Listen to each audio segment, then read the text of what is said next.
Assalamualaikum, Bu. Waalaikumsalam. Silakan Mifta masuk. Silakan dulu nak. Apa kabar? Baik, Bu. Jadi alasan Ibu manggil saya ke sini ada apa ya, Bu?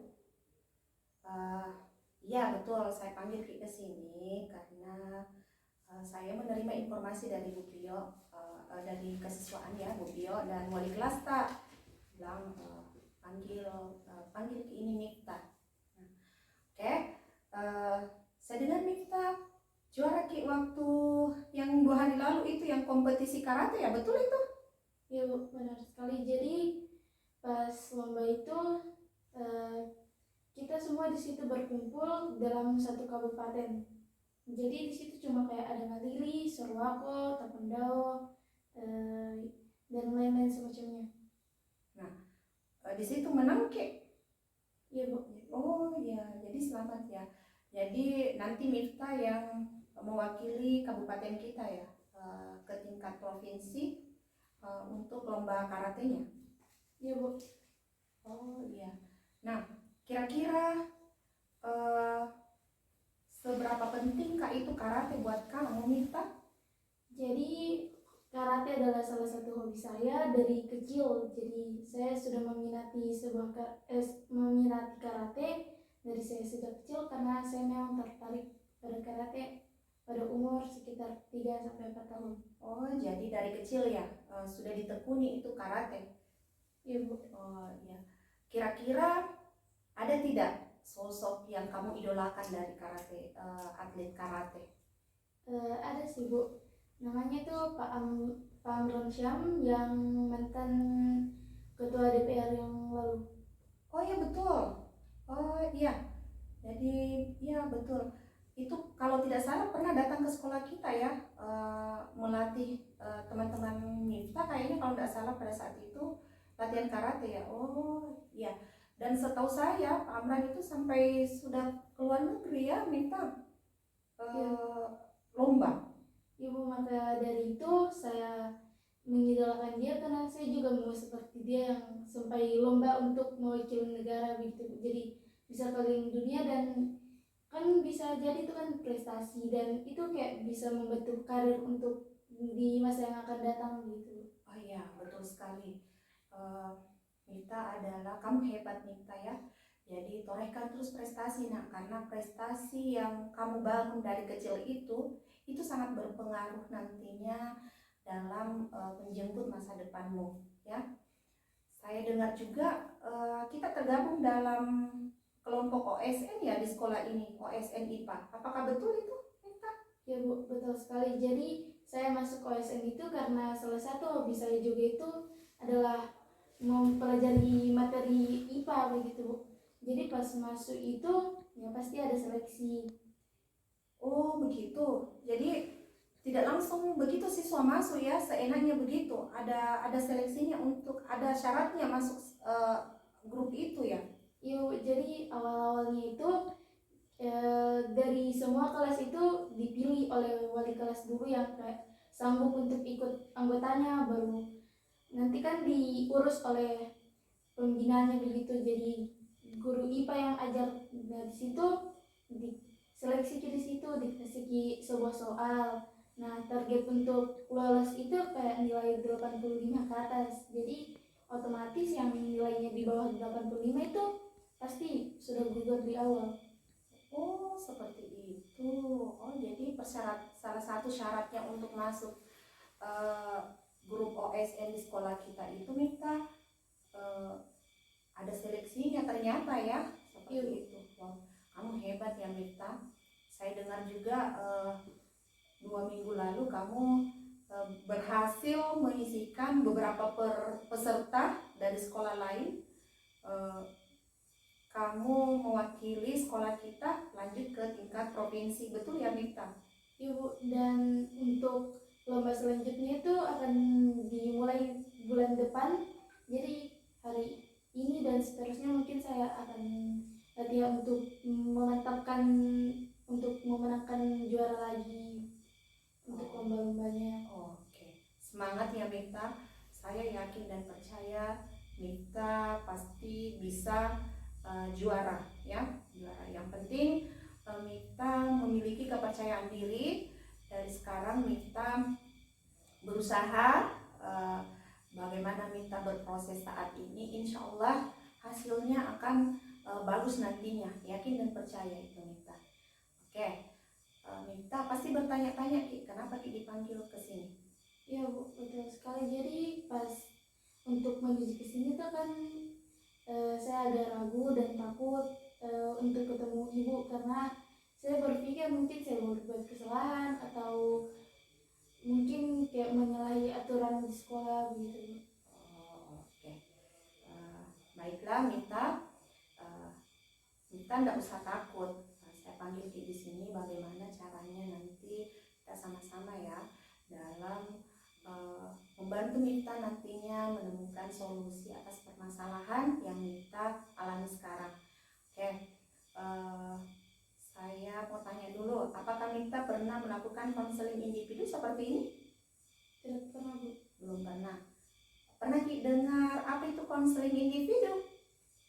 Pernah sih Bu, cuma kayak tidak terlalu mengerti begitu. Intinya kayak individu itu kan kayak sendiri-sendiri, kalau konselnya saya kurang mengerti Bu. Oke. Baiklah Mita. Oke, sebentar lagi kita akan melaksanakan konseling individu ya.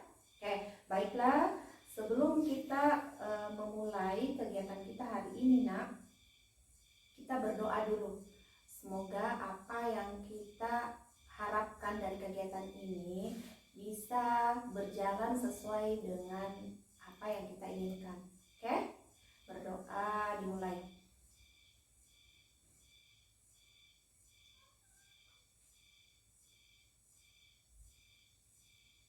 Oke, selesai.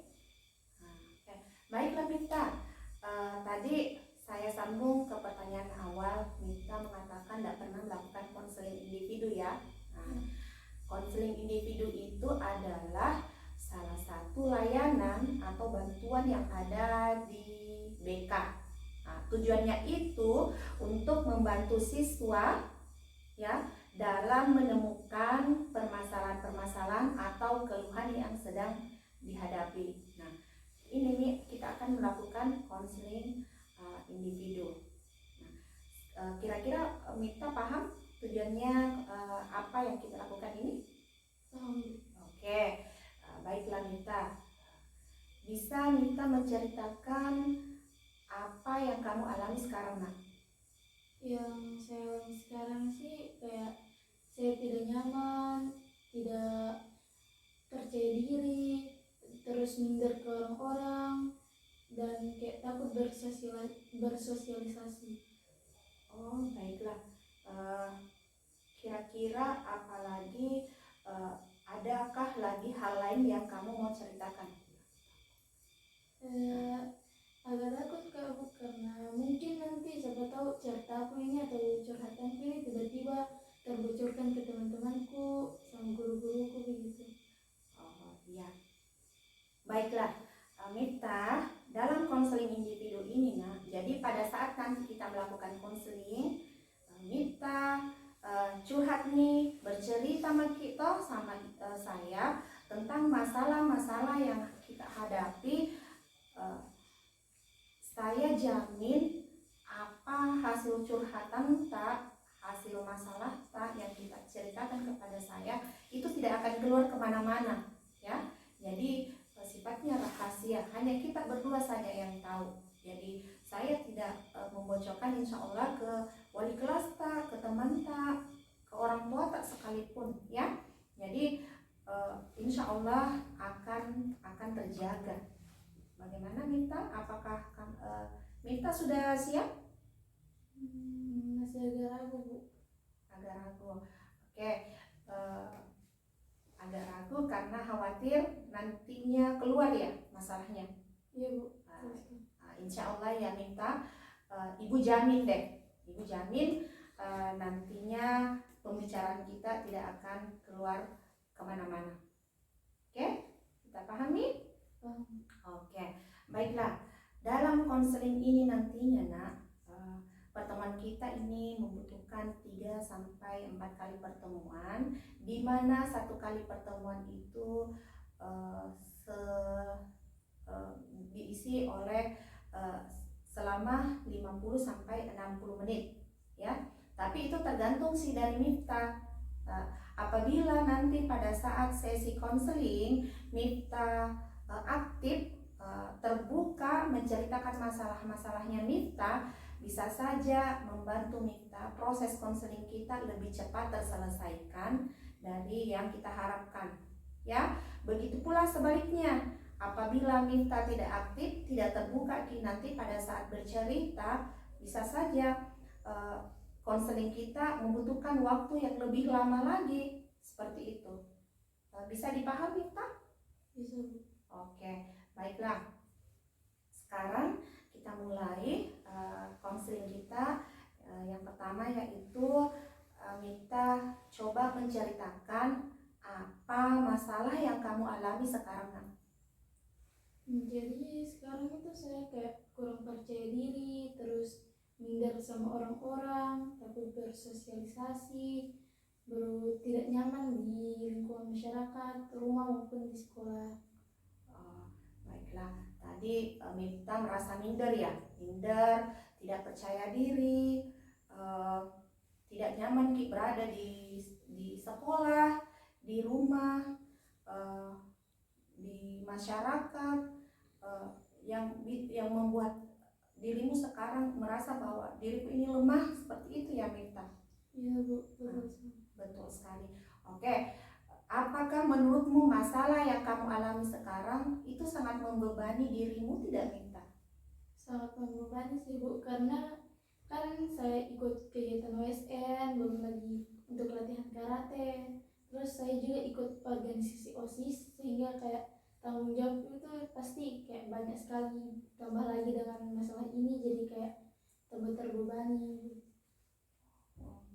Jadi kamu hebat ya Mita, masih kecil sudah aktif di organisasi, baik dari akademik, organisasi akademik maupun non akademik. Jadi kamu sudah aktif di organisasi sekolah, OSN, OSIS, kemudian yang non akademikmu itu kamu mampu ikut-ikut misalnya karate dan seimbang ya. Jadi kamu luar biasa ya Mita.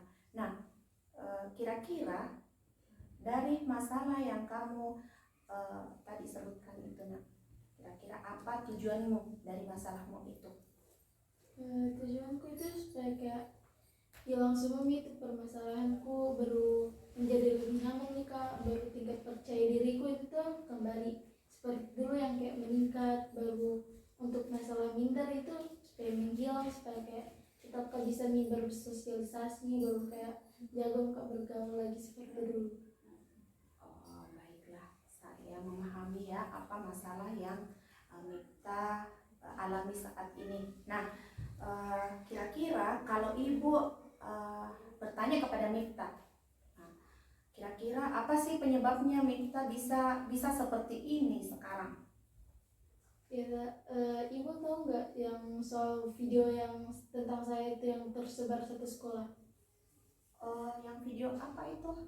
Jadi video itu kayak menunjukkan tentang saya kayak melakukan hal yang tidak baik bersama seseorang, tapi padahal aslinya itu bukan, tidak sesuai kenyataan itu videonya. Jadi di situ ternyata kan saya pergi untuk relakskan diri, refreshing sama saya, terus di situ kan saya lagi bersandar. Nah pas saat itu saya nggak sadar kalau ada teman saya di belakang tuh lagi ngerekam saya lagi kayak melakukan itu. Terus videonya tuh disebar, bahkan satu sekolah dan masyarakat pun tahu soal video itu.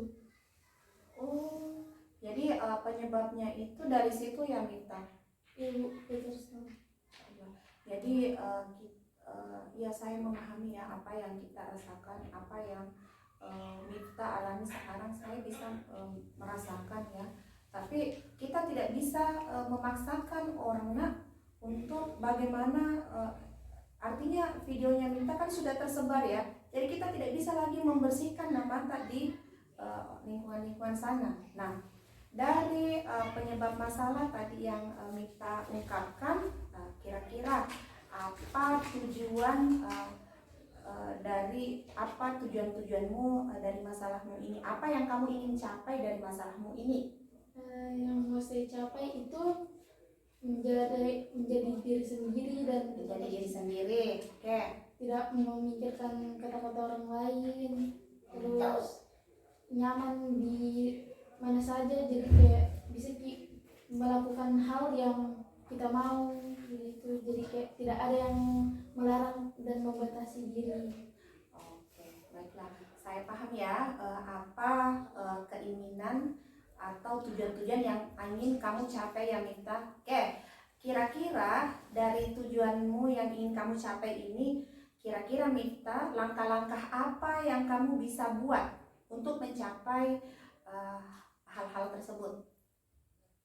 Jadi kan saya agak minder dan mudah kesinggung sama orang-orang, jadi kalau saya kayak masuk sekolah itu kayak dengar teman-teman saya tertawa begitu, jadi saya merasa tersinggung kalau mereka menceritakan sesuatu yang bersangkutan dengan saya. Jadi pas jam istirahat itu atau jam kos, saya tuh pergi ke perpus untuk belajar begitu, membaca buku supaya kayak tidak terbebani. Baru kalau pas pulang itu biasanya saya pergi berenang atau jogging untuk merelekskan diri, supaya kadang kalau saya di rumah juga kayak dimarahi begitu sama orang tua saya, jadi saya kayak kurang nyaman di rumah, sehingga saya kayak keluar rumah juga. Baru kalau di rumah kan pasti saya kayak pegang HP stay terus, jadi pasti itu kayak ada notif tentang head comment tentang saya, karena video itu kan disebar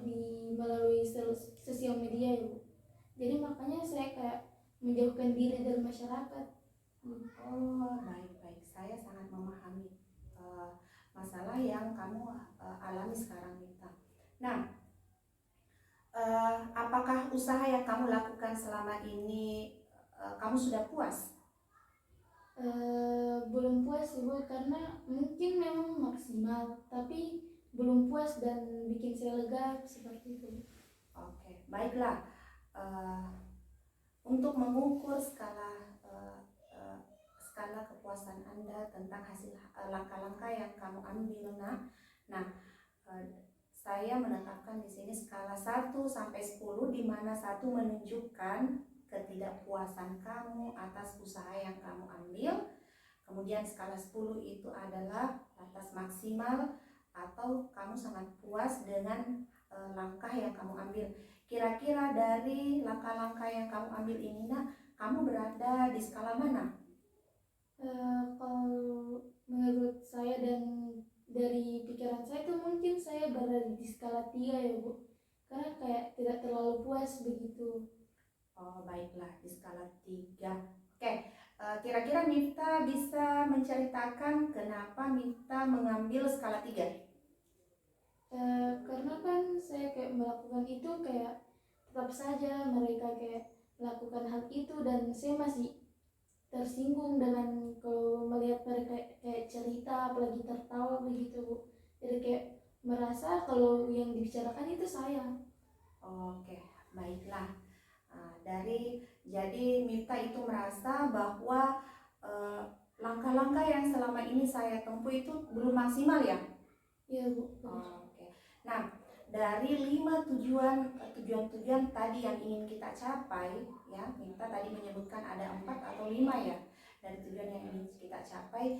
Saya bertanya kepada Mifta, kira-kira yang mana dulu yang paling membebani, masalah yang mana yang paling membebani Mifta sekarang saat ini? Masalah minder sama orang-orang sih Bu. Oke, baiklah. Masalah minder dengan lingkungan sekitar, lingkungan teman, seperti itu ya. Jadi di lingkungan sekolah dan di lingkungan sekitar minder, seperti itu. Oke, baiklah. Saya kembali bertanya, kira-kira Mifta untuk menyelesaikan ini, Mifta merasa minder.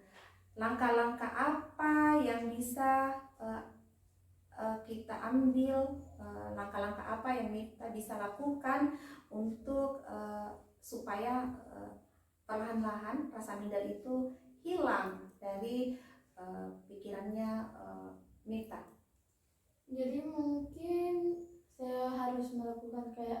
cuek kepada sekitar yang kayak, maksudku kayak begitu ya, kalau kesinggungan itu kayak harus dicuek pada kesinggungan itu karena belum tentu mereka kayak bicara tentang saya, mungkin itu kayak pikiran dari aneh-aneh aja begitu. Terus kayak tetap bersosialisasi kayak meskipun sedikit-sedikit begitu, baru kayak tetap menumbuhkan percaya diri, baru kayak harus berani dan jangan kayak takuti itu masalah karena belum tentu itu masalah kan kayak pasti hilang kalau kita lawan gitu.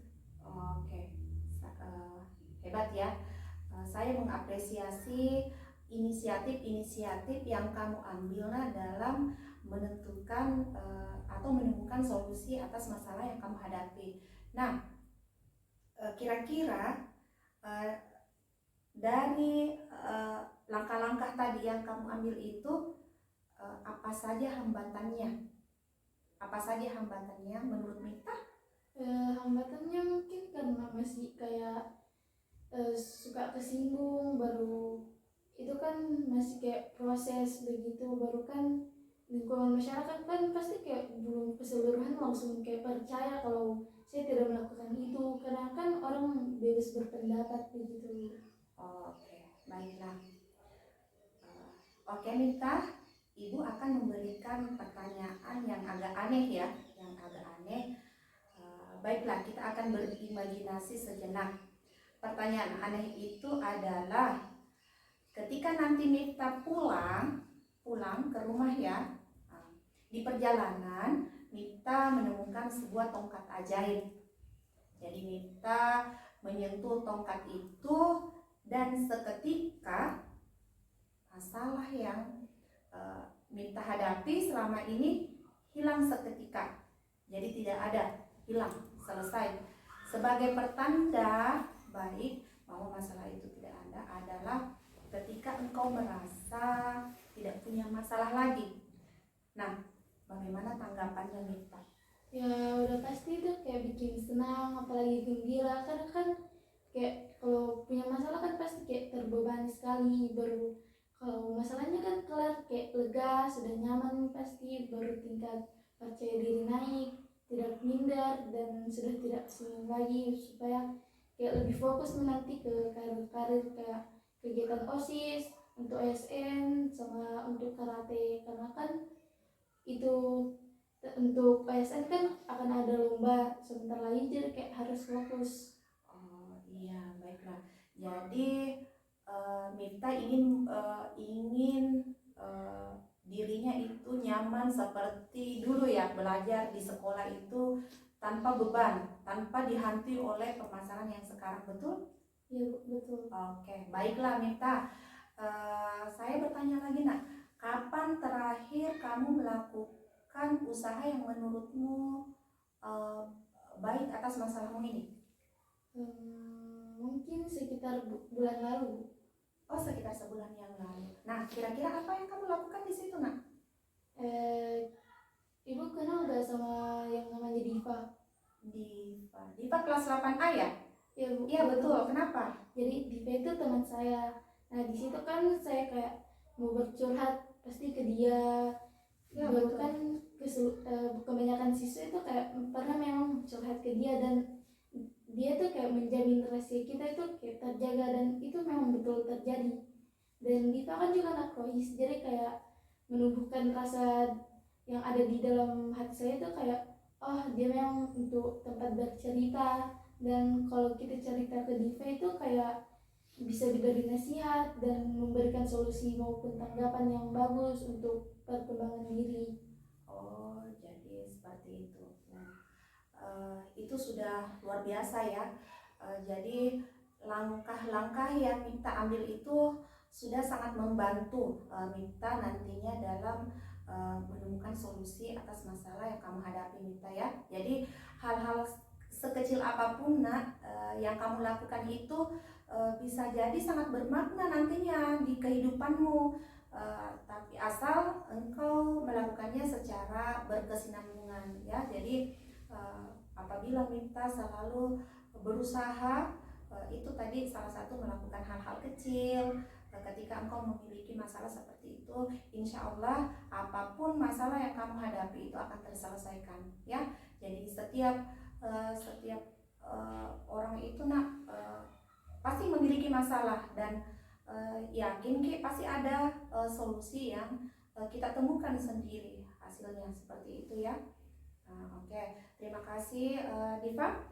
Nah, kira-kira tadi Ibu sudah mendapatkan satu tadi dari tujuan dari masalahmu tadi, toh, dengan misalnya menyibukkan diri tadi, pergi ke perpustakaan. Nah, kira-kira ada hal lain lagi tidak? Apa hal-hal lain, langkah-langkah lain yang kau lakukan untuk mencapai tujuan-tujuan yang kedua? Bisa minta? Enggak sih Bu, tapi mungkin kalau pas sendiri itu kayak berpikiran gitu, terpikir cara-caranya. Nah, di sini oke, Ibu perjelas lagi ya. Kira-kira langkah-langkah apa yang Mita bisa lakukan untuk mencapai tujuan dari masalahnya, Mita? Oke, masalah tadi tujuan yang pertama kan tadi sudah. Nah, kita pindah ke tujuan yang kedua. Kira-kira langkah-langkah apa yang bisa Mita lakukan untuk membangun kembali kepercayaan dirinya Mita, supaya merasa bahwa saya ini tidak seperti yang temanku pikirkan. Bisa? Bisa. Jadi kayak tidak usah pikirkan kayak pendapat orang lain, karena kan yang urus diri sendiri kan pasti kita, belum tentu orang lain. Kayak kalau kita lakukan ini kan belum tentu semuanya negatif, pasti ada yang berpikir positif. Oh iya. Nah, terus langkah apa lagi nak? Masih ada yang lainnya? Tadi kan Mita memaparkan belajar cuek, Bu. Kemudian apa lagi? Mungkin kayak memberikan suatu penjelasan walaupun sedikit, dan kayak mungkin bisa membantu untuk merubah pemikiran mereka pada saya. Wow, itu hebat ya. Jadi saya yakin Mita mampu insya Allah menemukan sendiri nanti solusinya, karena saya apresiasi ya langkah yang kamu ambil tadi itu. Nah, itu sudah benar, dan insya Allah itu sangat membantu nantinya kamu dalam mengambil keputusan atas masalah-masalah yang selama ini mengganjal hari-hari Mita ya. Nah, oke, baiklah Mita, kita kembali memberikan Ibu kembali memberikan pertanyaan kepada Mita. Usaha-usaha yang selama ini kita lakukan, nah, apakah sudah puas? Sudah sedikit puas Bu, karena mungkin itu pasti ada perkembangannya, dari kecil pasti ke besar, baru kayak sedikit pasti kayak membesar juga, jadi kayak mungkin bisa bikin lega. Oke, baiklah.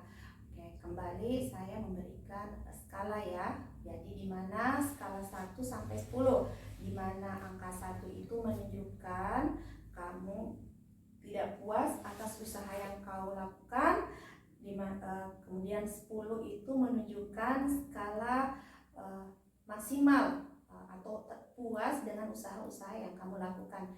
Kira-kira kamu sudah berada di skala mana nih Mita? Mungkin di sekitar skala 6 atau sampai skala 7. Oh, baiklah, skala 6 atau skala 7.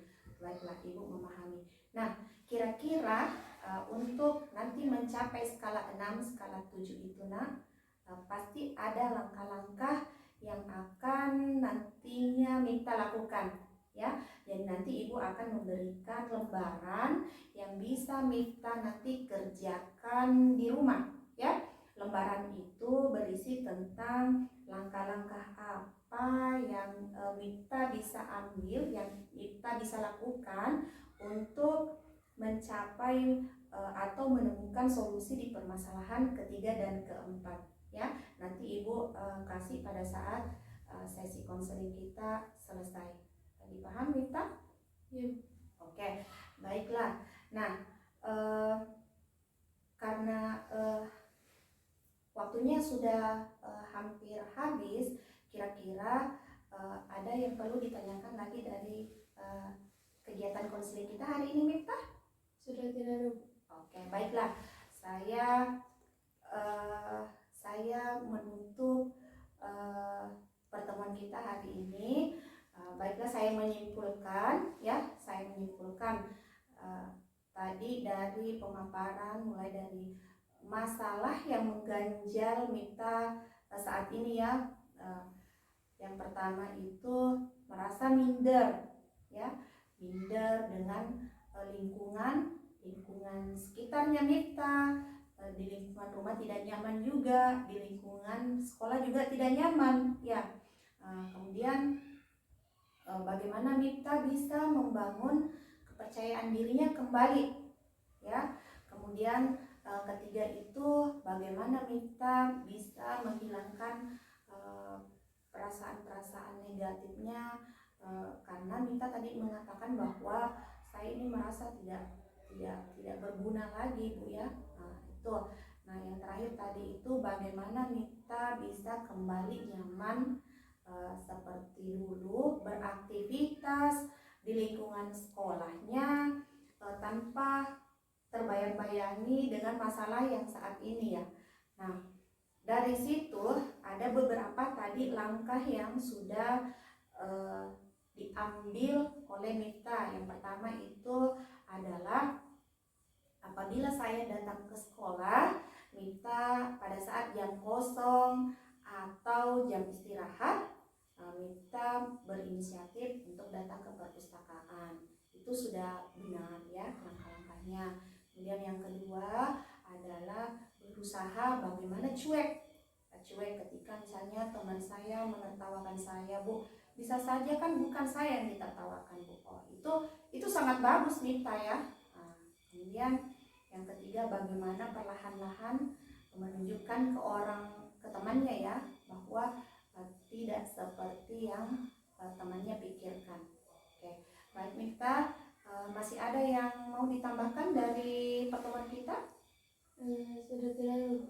Oke, kira-kira Mita kapan lagi mau dilanjutkan sesi konseling kita? Kalau bisa cepat-cepatnya itu, Bu, supaya kan masalahnya lebih cepat kelar dan bikin lega dan nyaman untuk bersosialisasi dan tidak memiliki beban pikiran yang lebih banyak lagi. Baiklah, terima kasih. Saya mengapresiasi ya Mita, semangatnya yang luar biasa untuk mengambil bisa menemukan sendiri solusi atas masalah yang kamu hadapi. Jadi Mita itu hebat ya, hebat karena bisa menemukan sendiri apa sebenarnya yang selama ini mengganggu di kehidupannya atas masalah-masalah yang kamu alami saat ini. Baiklah Mita, sebelum kita menutup sesi konseling kita hari ini kita mengucapkan hamdalah, alhamdulillah. Sebelum Mita keluar dari ruangannya Ibu, kita berdoa sesuai dengan agama kita masing-masing ya.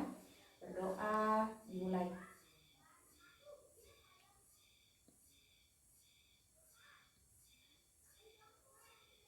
Oke, selesai.